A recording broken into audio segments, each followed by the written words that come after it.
13वीं शताब्दी का वह दौर जब भारत पर लगातार निगाहें टिक चुकी थीं। गंगा के मैदान से लेकर समुद्र तक फैली भूमि में यह तय होना था कि पहल कौन करेगा और दबाव में कौन आएगा। यह वो समय था जब एक राज्य ने इंतजार करने के बजाय खतरे को पहचान कर पहले कदम उठाने का निर्णय लिया। इस कहानी में सीधी भिड़ंत जितनी महत्वपूर्ण है, उतनी ही महत्वपूर्ण है तैयारी। यही वह क्षण है जहां से एक लंबे दौर की दिशा बदलने वाली घटनाएं शुरू होती हैं। तो चलिए शुरू करते हैं। राजा नरसिंहदेव शाही गंगा वंश के सबसे बड़े और प्रसिद्ध राजाओं में से एक थे, जिसे छोड़गंगा वंश भी कहा जाता है। वे कस्तूरी देवी और अनंग भीमदेव तृतीय के बेटे थे। इस वंश की शुरुआत 11वीं सदी में अनंतवर्मन छोड़गंगा देव ने की थी। अनंतवर्मन छोड़गंगा देव की माता राजसुंदरी चोल राजा वीर राजेंद्र चोल की बेटी थी। शुरू में इस वंश का इलाका कलिंग के दक्षिणी हिस्से तक ही सीमित था, लेकिन समय के साथ इस राज्य का फैलाव कई दूसरे राज्यों तक हो गया। राजा नरसिंहदेव 1238 में गंगा सिंहासन पर बैठे। उनके शासनकाल में गंगा साम्राज्य उत्तर में हुगली नदी तक और दक्षिण में गोदावरी नदी तक फैल गया। शरीर से कुछ कमजोरी होने की वजह से उन्हें लंगुला नरसिंहदेव के नाम से भी जाना जाता था। उनके पिता अनंग भीमदेव के राज्य के समय बंगाल के तुर्क अफगान नवाबों ने ओडिशा पर कब्जा करने की कोशिश की थी, लेकिन वह मुहिम समय रहते नाकाम कर दी गई थी। लेकिन राजा नरसिंहदेव के शासनकाल तक दिल्ली सल्तनत और बंगाल के नवाबों की सैन्य ताकत पूरी तरह जम चुकी थी। उसे हल्के में लेना किसी भी आजाद राज्य के लिए बड़ा खतरा बन सकता था।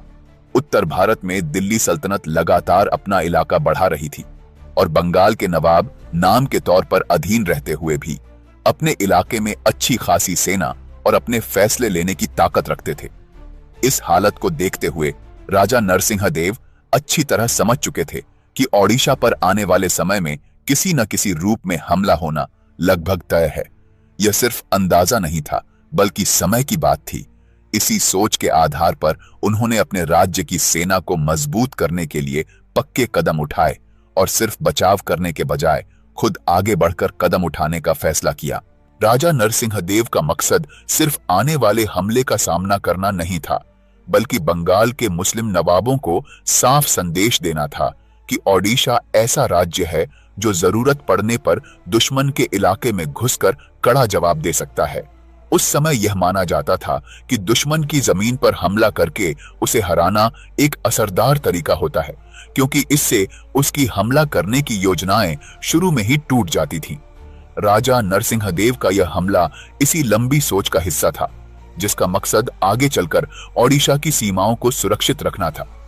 उस समय बंगाल का नवाब तुगान खान था, जिसने 1233 में बंगाल की गद्दी पर कब्जा कर लिया था। वह नाम के तौर पर रजिया सुल्तान की सत्ता को मानता था, लेकिन असल में बंगाल का राज उसके अपने कंट्रोल में था। इसी हालात में 1243 में राजा नरसिंहदेव एक बड़ी और अच्छी तरह तैयार सेना लेकर बंगाल की ओर बढ़े। यह कोई छोटी छापामार कार्रवाई नहीं थी, बल्कि पूरी तैयारी के साथ की गई सैन्य चढ़ाई थी, जिसका मकसद सीधे बंगाल की बड़ी राजनीतिक और सैन्य ताकत तक पहुंचना था। इस मुहिम के दौरान गंगा सेना आगे बढ़ती हुई कातासिन किले पर कब्जा करने में सफल हो गई। यह किला बंगाल के दक्षिणी हिस्से में एक अहम सैन्य चौकी था। कातासिन पर कब्जा होने से साफ हो गया कि राजा नरसिंहदेव की सेना सिर्फ सीमा तक रुकने वाली नहीं थी, बल्कि अंदर तक घुसकर जरूरी जगहों पर अपना कंट्रोल करना चाहती थी। इसके बाद 15 अप्रैल 1244 को लखनऊती में मौजूद मुख्य मुस्लिम सेना खुद तुगान खान के नेतृत्व में कातासिन किले की तरफ बढ़ी। अब दोनों पक्षों के बीच सीधी लड़ाई होना लगभग तय हो चुका था। इस मुहिम की शुरुआत में गंगा सेना ने लखनऊती किले को चारों तरफ से घेर लिया। उस समय यह किला बंगाल में मुस्लिम सत्ता का एक बहुत अहम सैन्य और प्रशासनिक केंद्र था। यह किला पश्चिम की तरफ से बंगाल में आने का मुख्य रास्ता माना जाता था और इसी रास्ते से मामलूक शासित बंगाल का संपर्क उत्तर भारत के दूसरे मुस्लिम राज्यों, खासकर दिल्ली सल्तनत से बना रहता था। इसी किले के जरिए सैनिक मदद, संदेश भेजना और सेना के लिए जरूरी सामान पहुंचाना संभव होता था। इसी वजह से राजा नरसिंहदेव ने अभियान की शुरुआत में ही लखनवती को निशाना बनाया ताकि बंगाल और दिल्ली के बीच का जरूरी संपर्क तोड़ा जा सके और मुस्लिम सत्ता की सैन्य तालमेल की ताकत को कमजोर किया जा सके। इस युद्ध की जानकारी फारसी किताब तबकात-ए-नासिरी में मिलती है, जिसे मिन्हाज-ए-सिराज जुजानी ने लिखा था। वह खुद मुस्लिम सेनाओं के साथ मौजूद था। उसके विवरण से साफ पता चलता है कि लखनवती के आसपास गंगा सेना की हलचल से बंगाल के शासक वर्ग में तुरंत चिंता फैल गई थी। किले पर बनाए गए दबाव से साफ हो गया था कि यह मुहिम सिर्फ छोटी छापेमारी नहीं थी, बल्कि पूरी योजना के साथ की गई सैन्य कार्रवाई थी, जिसका मकसद बंगाल की मुख्य ताकत को सीधे चुनौती देना था। इसलिए तुगान खान ने इस हालत का सामना करने के लिए गंगा सेना के खिलाफ जवाबी हमला शुरू किया। शुरू की लड़ाइयों में मुस्लिम सेना को कुछ मामूली सफलता मिली और उन्होंने गंगा सेना को पीछे हटने पर मजबूर कर दिया। लेकिन यह पीछे हटना किसी हार का निशान नहीं था, बल्कि राजा नरसिंहदेव की पहले से बनाई गई सोच समझकर की गई वापसी थी।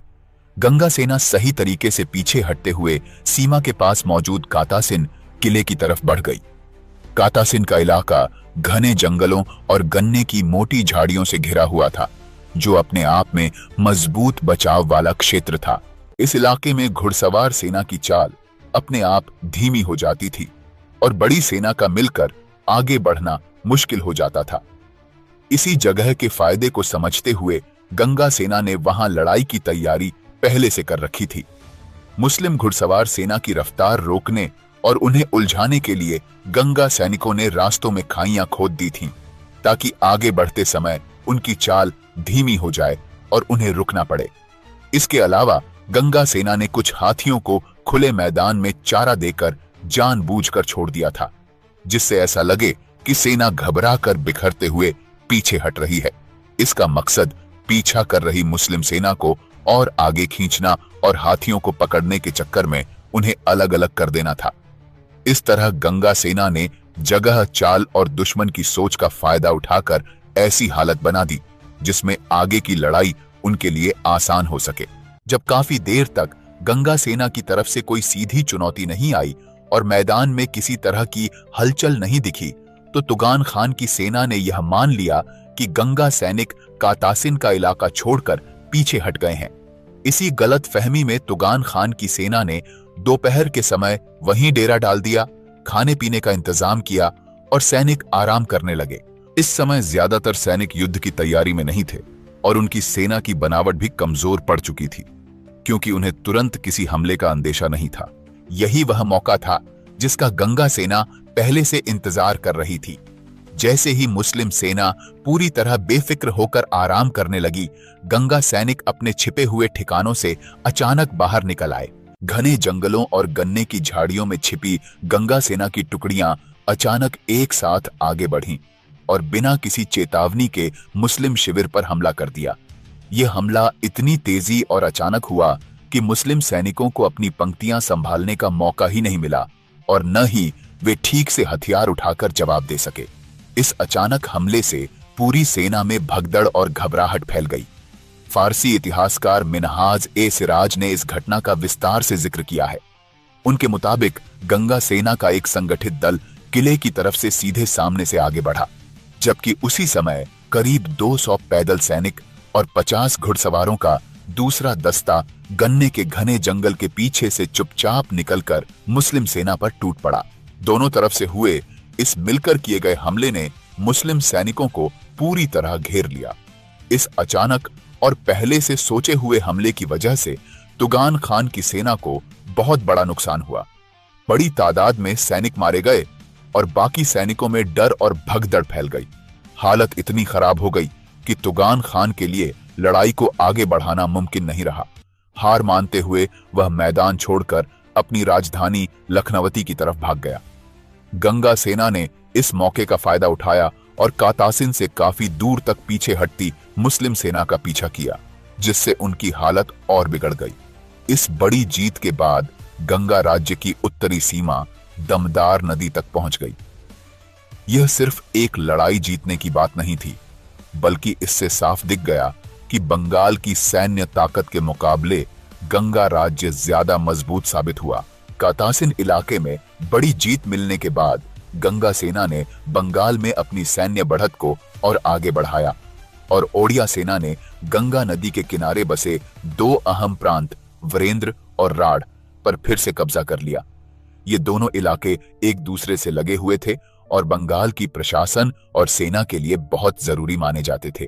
इन इलाकों पर कब्जा होते ही गंगा सेना ने लखनवती किले को फिर से चारों तरफ से घेर लिया, जिससे वहां तैनात मुस्लिम सेना का बाहर से संपर्क लगभग खत्म हो गया। उस समय लखनवती किले की रक्षा की जिम्मेदारी मुस्लिम सेनापति करीमुद्दीन लागरी के हाथ में थी। जब गंगा सेना ने किले के आसपास दबाव बढ़ाया तो करीमुद्दीन लागरी ने खुले मैदान में गंगा सैनिकों से लड़ने की कोशिश की। यह फैसला उसके लिए बहुत भारी पड़ गया, क्योंकि खुले मैदान में हुई इस लड़ाई में गंगा सेना ने मिलकर जोरदार हमला किया और इसके दौरान करीमुद्दीन लागरी अपने दस्ते के साथ मारा गया। करीमुद्दीन लागरी के मारे जाने के बाद लखनवती किले की लड़ने की ताकत लगभग खत्म हो गई और वहां मौजूद मुस्लिम टुकड़ियां बिना नेता के रह गईं। कुछ उस समय के रिकॉर्ड बताते हैं कि इस दौर में गंगा सेना ने वरेंद्र और राढ़ इन दोनों इलाकों में बड़े स्तर पर सैन्य कार्रवाई भी की।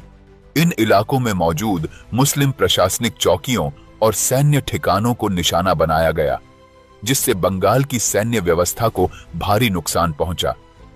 इन लड़ाइयों के दौरान गंगा सेना को काफी मात्रा में युद्ध का सामान मिला। मुस्लिम सेना से तलवारें, भाले, कवच और दूसरा सैन्य सामान ले लिया गया, जिससे मुस्लिम सेना की दोबारा खुद को संभालने की ताकत और भी कमजोर हो गई। इस हालत ने बंगाल के मुस्लिम शासकों के लिए बड़ा संकट पैदा कर दिया और उन्हें दिल्ली सल्तनत से मदद मांगने पर मजबूर होना पड़ा। डर और असुरक्षा के इसी माहौल में तुगान खान ने दिल्ली के सुल्तान से सीधी मदद मांगने का फैसला किया। यह इस बात का साफ संकेत था कि बंगाल की सत्ता अब अकेले गंगा सेना के हमले को रोक नहीं पा रही थी और बाहर से मदद जरूरी हो गई थी।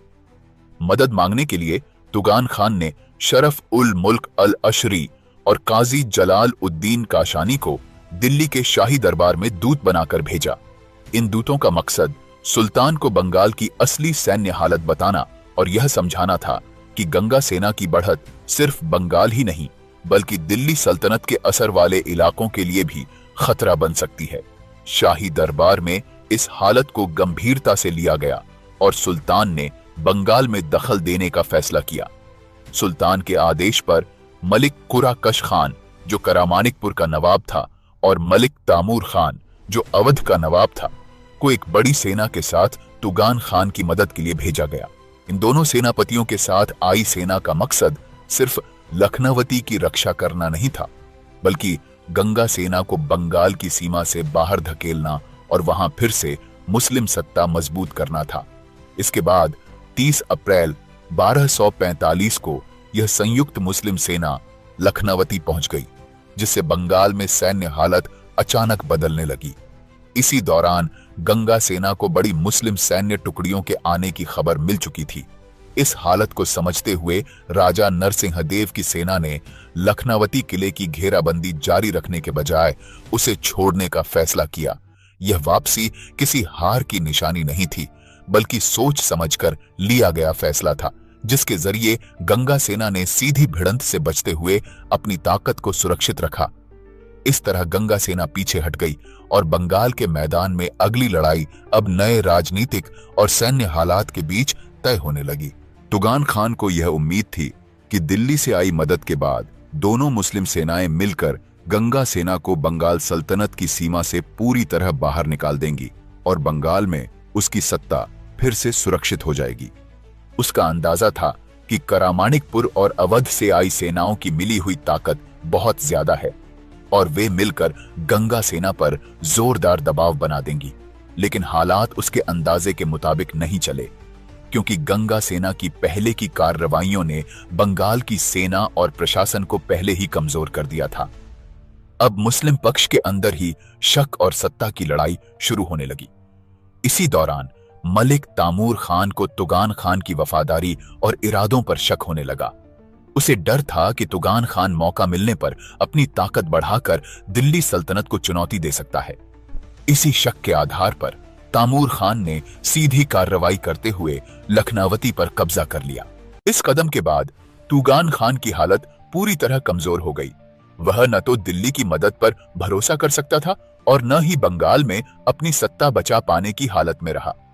आखिरकार तुगान खान को बंगाल छोड़कर भागना पड़ा। इस घटना के बाद कमरुद्दीन तैमूर खान ने खुद बंगाल का गवर्नर बनकर राज संभाल लिया। इस सत्ता बदलाव से साफ हो गया कि तुगान खान की राजनीतिक महत्वाकांक्षा पूरी तरह खत्म हो चुकी थी। इस तरह राजा नरसिंहदेव की सैन्य और योजना के तहत की गई पहल ने बिना सीधे आखिरी लड़ाई किए ही तुगान खान की सबसे बड़ी ताकत को खत्म कर दिया। इन घटनाओं के बाद गंगा राजा ने बंगाल और बिहार के उन इलाकों पर फिर से कब्जा कर लिया जिन्हें पहले तुर्क अफगान शासकों ने अपने कंट्रोल में ले लिया था। इन इलाकों में गंगा सत्ता दोबारा मजबूत होने के साथ वहां हिंदू प्रशासन और राजनीतिक पकड़ फिर से कायम हो गई। इसी ताकत और स्थिरता के दौर में राजा नरसिंहदेव ने ओडिशा में सूर्य देव को समर्पित प्रसिद्ध कोणार्क मंदिर बनवाया। यह मंदिर किसी एक लड़ाई की याद नहीं था, बल्कि मुस्लिम सेनाओं के खिलाफ गंगा राज्य को मिली लगातार जीतों की निशानी माना जाता है। इसके बाद 1247 में दिल्ली सल्तनत ने बंगाल की हालत को संभालने के लिए एक नए और काबिल मुस्लिम सैन्य अधिकारी इख्तियार उद्दीन युजबक को बंगाल का गवर्नर बनाया। उसकी नियुक्ति का सबसे बड़ा मकसद बंगाल की जमीन से लंगुला राजा नरसिंहदेव की गंगा सेना को हटाना था। उस समय गंगा सेना की कमान राजा नरसिंहदेव के हैहाय वंश के साले परमार्दिदेव संभाल रहे थे। गंगा सेना की लगातार मौजूदगी और उनके कंट्रोल वाले इलाकों ने बंगाल में मुस्लिम सत्ता की स्थिरता को काफी कमजोर कर दिया था। इसी वजह से युजबक को साफ आदेश दिए गए थे कि वह सैन्य कार्रवाई करके बंगाल में गंगा प्रभाव खत्म करे। इसके अलावा युजबक को एक और जिम्मेदारी दी गई थी और वह थी तुगान खान की बगावती गतिविधियों को दबाना, क्योंकि तुगान खान ने अपनी सेना बनाकर दिल्ली सल्तनत के खिलाफ ही विद्रोह शुरू कर दिया था। इसके अलावा तुगान खान दिल्ली सल्तनत के खिलाफ विद्रोह की तैयारी कर रहा था और उसकी गतिविधियां सल्तनत के लिए अंदरूनी खतरा मानी जा रही थीं। इस तरह युजबक को एक साथ दो तरफ काम करना था, एक तरफ गंगा सेना के खिलाफ लड़ाई और दूसरी तरफ तुगान खान के विद्रोह को पूरी तरह खत्म करना। यह जिम्मेदारी दिखाती है कि उस समय बंगाल की हालत दिल्ली सल्तनत के लिए कितनी नाजुक हो चुकी थी। इसके बाद दिल्ली सल्तनत की सीधी मदद और साधनों के साथ युजबक ने बंगाल की जमीन पर गंगा सेनाओं के खिलाफ एक नई सैन्य मुहिम शुरू की। यह मुहिम पहले की कोशिशों से ज्यादा मजबूत और पूरी योजना के साथ चलाई गई थी, क्योंकि इसका मकसद सिर्फ थोड़ी बहुत रोक नहीं, बल्कि गंगा सेनाओं को पूरी तरह कमजोर करना भी था। शुरुआती दौर में मुस्लिम सेना को कुछ जगहों पर सफलता मिली और उन्होंने गंगा सेना की टुकड़ियों को पीछे हटने पर मजबूर कर दिया। इन शुरुआती सफलताओं से ऐसा लगने लगा कि मुस्लिम सेना हालात पर कंट्रोल पा सकती है। हालांकि तबकात ए नासिरी में मिन्हाज ए सिराज साफ बताता है कि ये सफलताएं टिकाऊ साबित नहीं हुई, क्योंकि जैसे जैसे अभियान आगे बढ़ा, गंगा सेना के सेनापति परमार्दिदेव ने मजबूत विरोध खड़ा कर दिया। उनकी नेतृत्व क्षमता और इलाके की अच्छी समझ ने इस लड़ाई में अहम भूमिका निभाई। आखिरकार परमार्दिदेव के नेतृत्व में गंगा सेना ने मुस्लिम सेनाओं को हरा दिया। इस हार के बाद साफ हो गया कि युजबक की मुहिम शुरुआती बढ़त मिलने के बावजूद गंगा सेनाओं को बंगाल से हटाने में सफल नहीं हो सकी और इलाके में गंगा प्रभाव बना रहा। दिल्ली सल्तनत से दोबारा मदद मिलने के बाद मुस्लिम सेना को फिर से रसद और अतिरिक्त सैनिकों से मजबूत किया गया। इख्तियार उद्दीन युजबक की मांग पर भेजी गई इस मदद का मकसद गंगा सेना के खिलाफ चल रही मुहिम को निर्णायक बनाना था। इस नई ताकत के साथ युजबक ने सिर्फ बंगाल तक रुकने के बजाय आगे बढ़कर ओडिशा की सीमा में घुसने का फैसला किया। इसी दौरान दोनों पक्षों के बीच एक बड़ी लड़ाई मंदिराना या उमुरदान नाम की जगह पर हुई, जिसे आज के पश्चिम बंगाल के हुगली जिले के जहानाबाद इलाके से जोड़ा जाता है। यह जगह उस समय कालिंगा और बंगाल की सीमा के पास होने की वजह से बहुत अहम मानी जाती थी। इस लड़ाई में गंगा सेना की तरफ से सेनापति परमार्दी देव ने मुस्लिम हमले का कड़ा सामना किया। उन्होंने अपनी सेना को संगठित करके आगे बढ़ती मुस्लिम टुकड़ियों को रोकने की कोशिश की और मैदान में मजबूती से डटे रहे। हालांकि इस संघर्ष के दौरान परमार्दी देव युद्ध भूमि में वीरगति को प्राप्त हो गए। उनके मारे जाने से गंगा सेना को बड़ा सैन्य नुकसान जरूर हुआ, लेकिन इसके बावजूद मुस्लिम सेना की हालत पूरी तरह सुरक्षित नहीं हो पाई। परमार्दी देव की मौत के बाद भी ओडिया सैनिकों का विरोध इतना मजबूत बना रहा कि मुस्लिम सेना ओडिशा के अंदर ज्यादा आगे बढ़ने की हिम्मत नहीं कर सकी। बदले की कार्रवाई और बड़े ओडिया जवाब के डर से मुस्लिम सेना ने अपनी आगे बढ़ने की कोशिश रोक दी, क्योंकि यह साफ हो गया था कि आगे बढ़ने पर उन्हें गंगा सेना की तरफ से तेज और बड़े जवाबी हमले का सामना करना पड़ सकता है, जिसके लिए वे उस समय तैयार नहीं थे। इन घटनाओं के बाद भी बंगाल के सभी इलाके मुस्लिम कंट्रोल में नहीं आ सके। राढ़ और गौड़ जैसे अहम इलाके गंगा सेना के कब्जे में ही बने रहे। राजा नरसिंह देव के इन सैन्य अभियानों की वजह से पूर्वी गंगा वंश के अधीन कालिंगा राज्य की उत्तरी सीमा और ज्यादा बढ़ गई। सिर्फ वीरेंद्र इलाका ही एक अलग और सीमित हालत में मामलूक कंट्रोल में बना रहा, जबकि बाकी इलाकों में गंगा राज्य का असर बना रहा। इन मुहिमों का लंबा असर यह हुआ कि ओडिशा पर सीधे किसी मुस्लिम हमले का जिक्र अगले करीब 100 साल तक नहीं मिलता। राजा नरसिंह देव ने बंगाल में जो आक्रामक सैन्य कार्रवाई की, उससे न सिर्फ उस समय का खतरा खत्म हुआ, बल्कि ओडिशा की सीमाएं लंबे समय के लिए सुरक्षित हो गईं। इस तरह उनकी मुहिमों ने इलाके में ताकत का संतुलन ऐसा बना दिया कि पूर्वी गंगा राज्य को लंबे समय तक बाहरी हमलों से राहत मिली। हिंदू राजाओं के इतिहास में युद्ध से जुड़े धर्म के नियमों को मानने की एक पुरानी परंपरा देखने को मिलती है। युद्ध के मैदान में वे उस योद्धा से नहीं लड़ते थे जो पहले से किसी दूसरे से लड़ रहा हो। पीठ पीछे हमला करना या नाभि के नीचे वार करना गलत माना जाता था, इसलिए ऐसे वार करने से बचा जाता था। दिन खत्म होने पर घायल सैनिकों की देखभाल की जाती थी और लड़ाई के दौरान भी इंसानी जिम्मेदारियों को निभाया जाता था।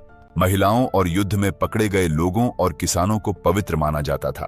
दुश्मन के इलाके में जाने पर न तो जमीन लूटी जाती थी और न ही खड़ी इमारतों को तोड़ा जाता था। अगर हारा हुआ दुश्मन माफी मांग लेता था तो उस पर दया दिखाई जाती थी और उसे जीवन दान दिया जाता था। भारतीय इतिहास में ऐसे कई उदाहरण मिलते हैं जहां हिंदू राजाओं ने युद्ध के दौरान धर्म के नियमों का पालन किया। पृथ्वीराज चौहान ने मोहम्मद गौरी को उस समय भी माफ कर दिया था जब उसने उन पर कई बार हमला किया था। एक बार पृथ्वीराज ने गौरी को युद्ध के मैदान से भागते हुए देखा, लेकिन उन्होंने भागते हुए दुश्मन पर हमला नहीं किया। अगर उस समय गौरी को मार दिया गया होता तो इतिहास की दिशा अलग हो सकती थी।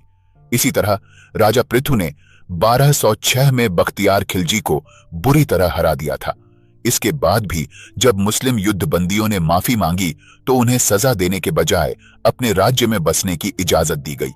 यह फैसला भी युद्ध में धर्म और दया के नियमों का पालन करने का उदाहरण माना जाता है। इसके उलट मुस्लिम शासक युद्ध में उन धर्म नियमों का पालन नहीं करते थे जिनका हिंदू राजा सम्मान करते थे। उनकी युद्ध की चालें अक्सर धोखे और कठोरता पर आधारित मानी जाती थी। उन्होंने कई राज्यों को लूटा, जमीन को बर्बाद किया, कमजोर और बेगुनाह लोगों को मारा, महिलाओं पर अत्याचार किए और उन्हें गुलाम बनाया। योद्धाओं पर पीठ पीछे हमला करना, खड़ी इमारतों और मंदिरों को तोड़ना उनकी आम नीति का हिस्सा माना जाता था। हारे हुए लोगों को इस्लाम कबूल करवाना भी उनकी बड़ी नीतियों में शामिल रहा। अकबर, जिसे महान कहा जाता है, उसने चित्तौड़गढ़ पर कब्जा करने के बाद 23 फरवरी 1568 को करीब 40,000 निहत्थे बुजुर्गों, महिलाओं और बच्चों को मारने का आदेश दिया था। इसी वजह से राजपूत महिलाओं ने जौहर की प्रथा अपनाई ताकि वे आक्रमणकारियों के हाथों अपमान से बच सकें। इसी ऐतिहासिक माहौल में ओडिशा के राजा नरसिंहदेव का जिक्र आता है। उन्होंने आक्रमणकारियों द्वारा इस्तेमाल की जाने वाली उसी तरह की सैन्य चाल अपनाई और बंगाल के तुर्क मुस्लिम नवाब को हरा दिया। राजा नरसिंहदेव खुद धर्म के नियमों का पालन करते थे, लेकिन अपने राज्य को लूट, तबाही और कठोर हमलों से बचाने के लिए उन्होंने यह तरीका अपनाना जरूरी समझा। उनके राज्य में वे ओडिशा के पहले ऐसे राजा बने जिन्होंने मुस्लिम आक्रमणों के खिलाफ मजबूत विरोध खड़ा किया, और शायद यही वजह थी कि वे इन आक्रमणकारी ताकतों को भारत से बाहर करने में सफल हुए। और अगर यह कहानी आपके दिल को छू गई हो तो राजा सूरजमल के दिल्ली अधिकार की गूंज को महसूस कीजिए, पुरंदर की घेराबंदी को समझिए और रानी कर्णावती के गढ़वाल संघर्ष की कहानी जानना शुरू कीजिए। अगर आपको हमारा रिसर्च अच्छा लगे तो नीचे डिस्क्रिप्शन में दिए लिंक से सपोर्ट करें। जय हिंद, जय भारत।